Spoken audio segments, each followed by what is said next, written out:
Yes, yes, yes, indeed. Here we are on Spiritual Matters Thursday. I'm your host, Chase Steele Greye, filling in for the lovely Monica Ogando, who is away doing some things. She's always not too far away. You never know. She could be chiming in today. We never, ever know. But, when we speak about spirituality, spirituality means different things to different people. Definitely aware of that. When I was a young man, well, I'm still a young man. I used to think that spirituality was strictly based on religion, right? People would say I'm spiritual, and I would think that meant religion. It's interesting um, the things that you think about when you're not informed properly, right? So, oh, and by the way, my apologies if you're just joining us for the first time. My name is Chase Steele Greye, and I am a New Yorker, and I am a engager, a singer, an actor, a dancer. I create things with my hands. I engage with people, and I suck the marrow out of life. That's my quick Dun and Bradstreet. So I always assume that everyone here is everyone who knows, but there could be someone else chiming in today. So just so you know, this is Spiritual Matters Thursday. I'm normally on Health and Wellness Wednesdays, but come by any day of the week. We're all family, and you will love the topics. I promise you, you will get something. I believe that no one arrives at the daily huddle and then leaves the same way they came in. No one, including myself. So you can stick that in your hat. Anyhow, as I was saying, the definition of spirituality based on religion or in conjunction with religion was always blurred to me until I was enlightened by a few people around me who said, if you're reading the Bible and you're taking things from scripture and worshiping or fellowshipping, that's an entirely different thing than if you are, let's say, I want to say this in a way where everybody follows through with it. And I think that other things like just simple ethical living could be your spirituality, community service, being in nature, and solitude. These things could be your particular spirituality if you deem necessary for you. The topic today is, what is your spiritual practice? What is your go-to? What is the thing that you lean on, excuse me, to stay at a level that's comfortable in your life and also to kind of nourish your soul continuously, right? This could be different things for different people. I have a grandmother who comes from Jamaica, my mother's mother, and as a young boy, every time I went to see her, she would say, "Okay, now get down on your knees and let's pray together. Close your eyes." And she would make me pray with her, and she would make me say the Lord's Prayer, and she would always say, "You must thank God every time before you eat your food and before you go to sleep at night. You must tell him every night." She was very, very specific with me. And at one point I was like, wow, this is a lot. Who is this God person? Like I looked at it as somebody who was like behind this, I don't know, huge mansion somewhere, just waiting for me to say what I had to say. So interesting what you think when you're like a little child. And then I understood that she took the things with her that the gifts that she got from the Bible, which was always near her, always. And she just wanted to impress upon me to be in that space. So as an adult traveling the world and doing different things, I moved away from religion more than I thought I would. And I don't know what happened mentally with me, but I would do things that were highly uh, spiritual in my new definition, meaning that I'm dealing with the spirit of the universe or the powers that be, as I redefined it. And I thought to myself, wow, let me keep this Bible close by anyway. And so I have it. Like, if I need to refer to something, I'll go to it. Um, so this topic of what do I lean on, or what do you lean on for your spirituality, or your the side. I don't know what's happening with me today. Host 101, bring your water. Remember that. Anyway, for me, my go-to and the thing that I use mostly is a combination of journaling, um, uh, service to others, meditation. Um, what else would I say? Mostly those, right? And I have said this before on other episodes, the power of using a pen and putting it onto the paper, how it affects you going from your fingers all the way up to your brain. This is a very, very powerful thing, because you will feel the connectivity of what happens when you are constantly writing or constantly journaling, because you put yourself in a situation where when you're writing, you're now capturing the feelings that you're having based on whatever is going on. I reflect on spiritual experiences all the time, all the time. And I wonder if people connect them, or think that they're coincidence, or think that they're whatever the case may be. Everyone sees it differently. There's no specific way to say, oh, this is, I'm being fully spiritual this way. It's very personal, I believe. Believe it or not, I have, how do I say this? So, in the realm of spirituality, something that I've become very close to, that I see as my spirituality, a thing that I go to, is the word forgiveness, or the entity known as forgiveness. I say this because I believe we as human beings have a tendency to beat ourselves over the head about things over and over and over and over and over and over, right? That have passed, right? I see it as a form of spirituality and cleansing, to practice forgiveness, forgiveness for others, forgiveness for yourself, and actually watch the things that are happening um, around us, and so we can get some of that information to then elevate us to a higher level. Now for you, it might be going to a religious service or gathering, or picking up the Bible and going to a specific passageway or passage.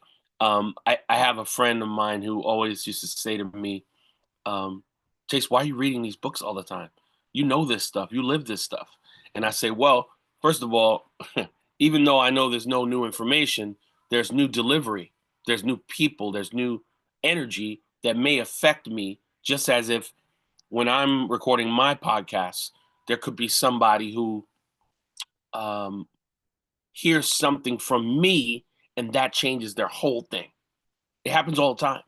About a week ago, I had posted something on my Facebook of me singing in this particular part of Central Park, and there was a guy there, and he filmed this thing that I was doing. I was singing, and afterwards he came up to me and he looked at me really seriously, but kind of like half smiling, and he was like, "Wow, this was really good what you did today. It really helped me. I was having a really, really, really tough moment. And you just arrived out of nowhere. It just really touched my soul and my spirit." And when I heard the word spirit, I was like, wow, this is real. People talk about things that touch their soul, things that touch their heart, things that touch their spirit. Well, where is your spirit? Is it over here? Is it over here? Is it over here? Is it up here? Where is your spirit? And how do we, um, what do we do, right, to nourish the spirit or feed the spirit, right? It's an interesting question, because every person feels different. When people say, well, this really lifted my spirit, what are they saying? What exactly are they saying? I can tell you what lifts my spirit, but it might not be the same for you. And I can tell you what I feel when I'm being spiritual or feeling engulfed in spirituality, right? Different for everyone. So when I speak specifically the spirituality or the spiritual components of forgiveness, that's a word that I've really, really concentrated on, like more than anything in the last 3 years. First and foremost, based on personal things that have happened with me. But secondly, we're living in a time where so many things are happening that, in my personal opinion, are not exactly fluid or upwardly positive. They just are, right? They just are what they are. As I was speaking with Sorrel just yesterday, and we're being careful about how we label things. Well, that's really bad. Well, that's really good. Or she's acting stupid. Oh, he's acting really crazy. It's just our perspective, right? If we're locked in our particular spirituality or mindset, we may see things as something else that really are not what we're, visualizing, right? We see what we see based on who we are, and our spirituality engulfs that in one way or another. Living in New York City, there's so much information, there's so much that happens in little quadrants of spaces, like so much. I could take any of you, put you on a corner or at a cafe and say, sit here for 30 minutes, get a meal, sit here, and tell me what you feel afterwards. Did you have a spiritual experience? Did you have a visceral experience inside of you that was not so positive? Did the aromas and the visuals and how you feel in that moment affect you positively, negatively? You'll all have different answers, right? When you come to my town, because it's just so diverse. I get a certain level of uh, oxygen just from being in the city, which on certain days transforms into spiritual experiences, right? I don't know if I mentioned this before, but I'm going to say it again because I think it's important. Um, when we talk about giving and we talk about service to people, always remember within spirituality, when we are interacting with other people, and I like to think of things like, being on the train and seeing an older woman come on, and all of a sudden, two or three people get up to let her sit down. It's like when you are in service to others and you are in a space of community, it spills over on people. So the sentence is, if if a good deed is done, three people minimum are affected, right? The giver of the service, the receiver of the service, and the actual watcher of the entire situation. Everybody gets affected. Of course, in New York City, that three can turn into 10 in the right situation where people are helping each others, right? So I specifically have many spiritual experiences in New York City because I feel that amidst all the craziness and all the concrete and all the killing and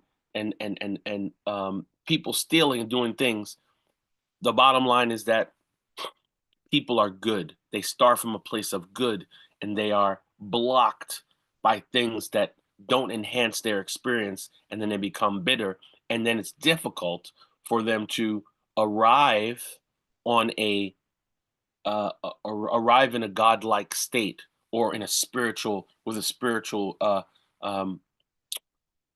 what am I trying to say? A spiritual cover around them, because they're damaged and they're trying to find their way out. Even right now, as you see me and you hear me, somebody, if not all of you, are going through something where your spirit is hit, and it may not be easy for you to elevate to another level, right? So I want to hear from anybody here on the Zoom today. What do you lean on as a spiritual practice? What's working for you? Anyone?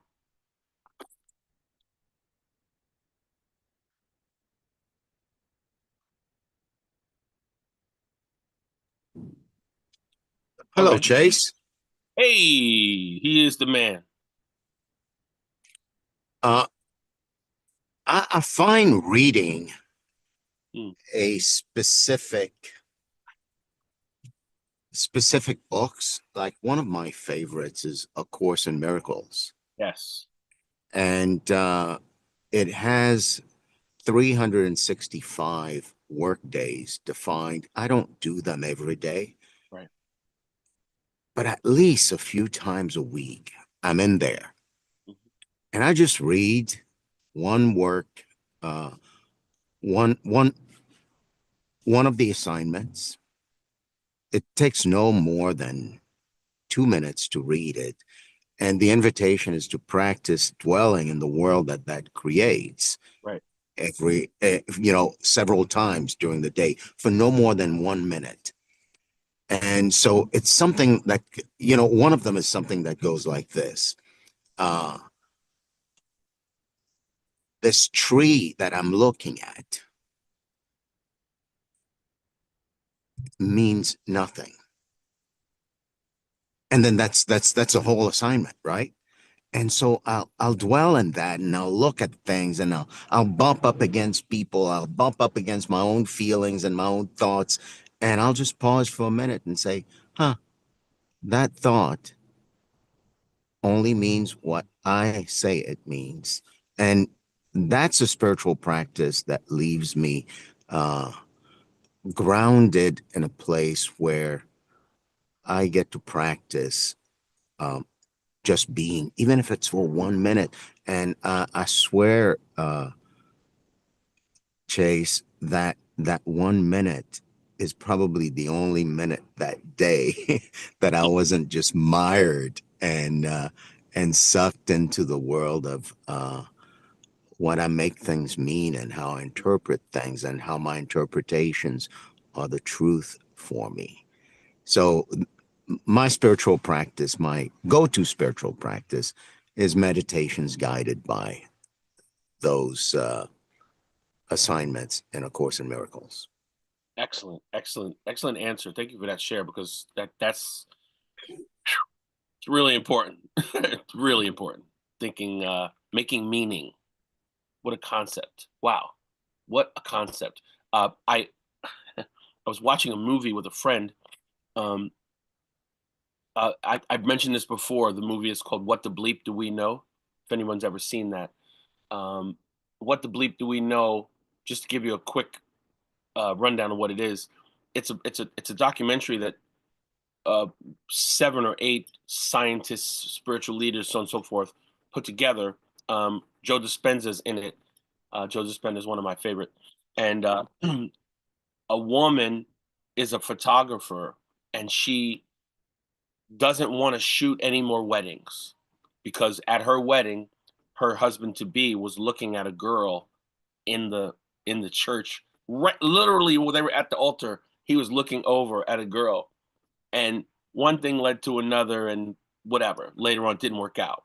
So she's at a wedding, and at the wedding, she's filming. She didn't want to be there. She told her boss she didn't want to, but as she's looking through the lens at the couple, she makes it mean that the guy she's shooting is looking at another girl, just like the guy she was with. And then when she goes to the bathroom, she sees a couple in a like a back area doing what they're not supposed to do. She thinks it's the groom.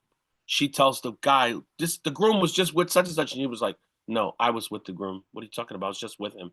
She made everything mean what had happened in the past, in the present, right? And I recommend this documentary. What the bleep do we know? That's the actual name of it. What the bleep do we know?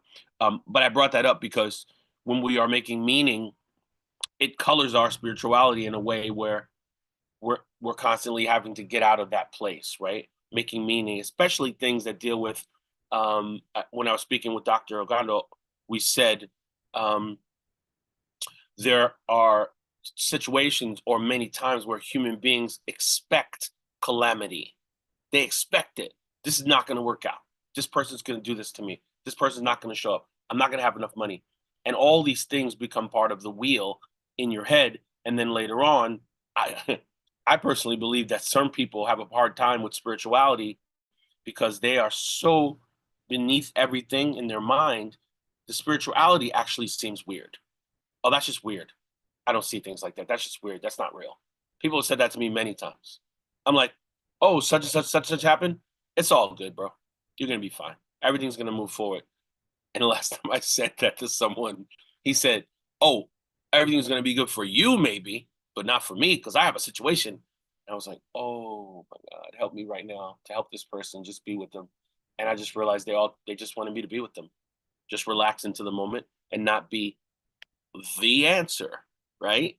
So we can always lean on something like that, and yeah, it takes all kinds. Anyone else?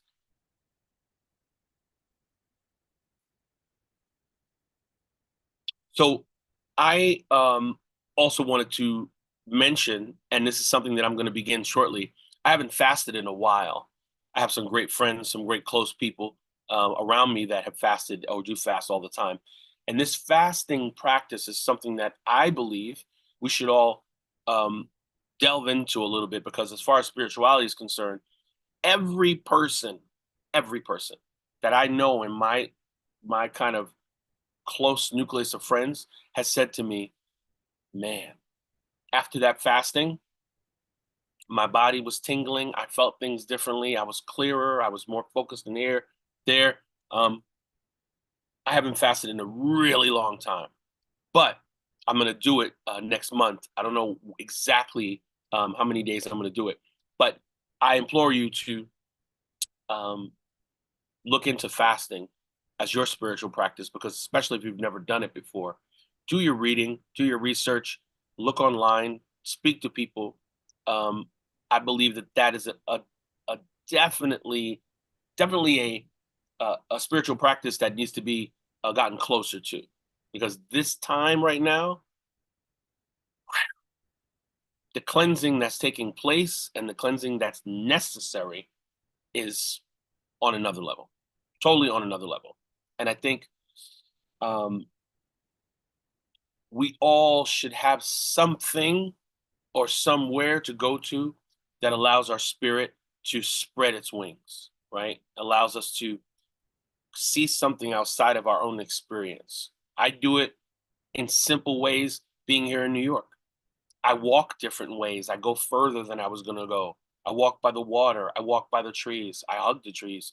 All these different things, and I keep it moving. I am never, ever, ever bored in New York City, ever. When people say that to me, I say, They you they probably need to leave. Probably need to not be here anymore.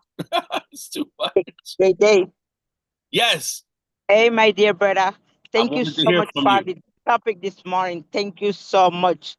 I am so excited of you touching the point, and I'm in the middle of my 40 days, and I it's knew it. it's I knew so it.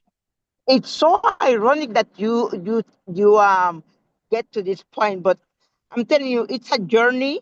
Um, it's a journey that we would never ever, ever end this journey.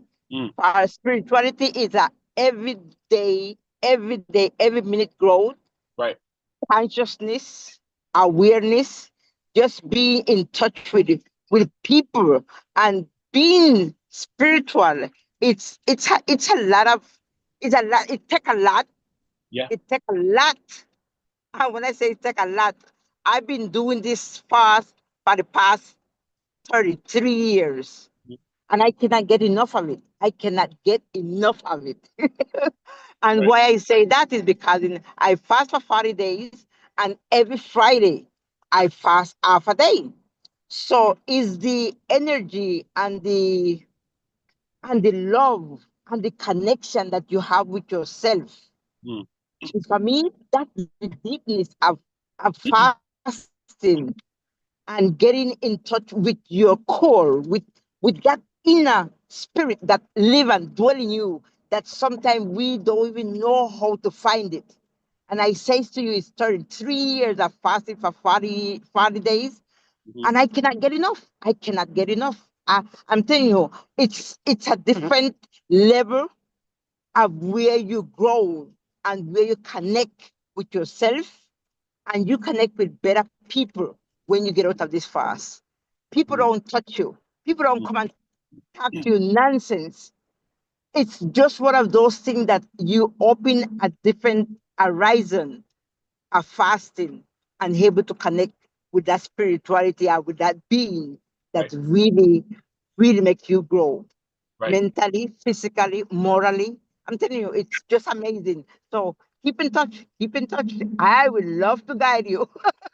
I know, and just so you know, just to give you your flowers, you are literally one of the main reasons why I think about fasting a lot. Because since I've known you, you've always brought this up and you've always spoken this, and anybody who's deaf, blind, or anything can feel your spirit. And I love that about you. So I know you work on it, and I know you've cleansed multiple times. So I feel like I'm always getting the essence of Rashida when I talk to you. I don't feel like that around everyone. Very amazing. Um, Thank you so much, Rashida. I appreciate you as always. Would anyone else like to chime in before we start to move into the next phase? Anyone else? Oh, it's a good group of people here. Good group of people. Good to see everybody. Maria Sangria. Um, so um, this this topic is an ongoing topic, and I would revisit it whether I'm here on Spiritual Thursdays or Health and Wellness Wednesdays. Right, the spirituality and the components of spirituality, of course, are different for everyone. As I said, my particular concentration with my spirituality in this moment is forgiveness. Forgiveness for the people around you, forgiveness for yourself. If we actually knew, if we actually knew how much each person near us was carrying, right? If we could transfer thoughts and toxicity in our soul and regret and grief and turn it into a bag, if everyone tomorrow had to walk around with their bag on them that held all the things that they were worried about or pulling them down, you would be very amazed. You'd say, wow, you were hiding all of that kind of thing. So I'm concentrated now on openness and letting things flow and letting things be what they are, but also concentrating on taking care of myself. This is what I want you to uh, concentrate on, because I believe we're too much outside. We need to concentrate more on inside. What's happening here? Do I feel good today? Am I flowing good? Am I breathing good? Are my thoughts pure? And am I bringing down another human being based on my shortcomings in my mental state? Because I don't want to do something, or I don't feel right. I don't feel I can push forward. I was reading something the other day, and at the end it said, "Remember, be happy for other people." And I was like, I love that, because I am happy for other people any day of the week, and I tell them that I'm happy for them. These are all components of a high spiritual level, but a high spiritual functionality, and then it becomes a habit. That's my point. When I listen to Rashida, when I talk to Rashida, if I'm not awake yet and Rashida calls me, holy cow. Like it's like somebody going, "Hey, how you doing? Hey," but in a soft way, like that. You know what I mean? Like, and I love that about Rashida. And I love that about many people that I've chosen to connect with and flow with. We can choose our spiritual partners and our running mates. That's what I really feel. So don't give yourself less than you need to, or less than you um, feel is available. You find the spiritual place that works for you. You find it in journaling, in meditating, in reading scripture, in fellowship, in going to. You find it, and then you go there. And you know, thank you, Maria Sangria. She said, healing is in forgiveness. Forgive ourselves and forgive others. The highest of the high. I believe that. I believe that. And I'm here to tell you, just to be transparent, woo, I was not forgiving myself before. I was hard on myself. I have high standards for myself. I have high standards for how I treat people, and I have high standards for those that are around me that I connect to. That's why the daily huddle is like a warm blanket for me. I see all these faces, and all of you are connecting to my spiritual level, my spiritual comfortability. That's why I come here, right? That's why I come here. I know I'm giving something and I know I'm receiving something. And on some days, I only feel like I'm receiving something. And that's okay too, right? That's okay too. I love it. So, my good people, it's been a pleasure being here with you. I want to make sure that I fill the shoes as tightly as possible when Dr. Algando's not here, because she brings so much to the call. Wow, what a giant of thought and intelligence. So um, I will leave as we always do with our tenets.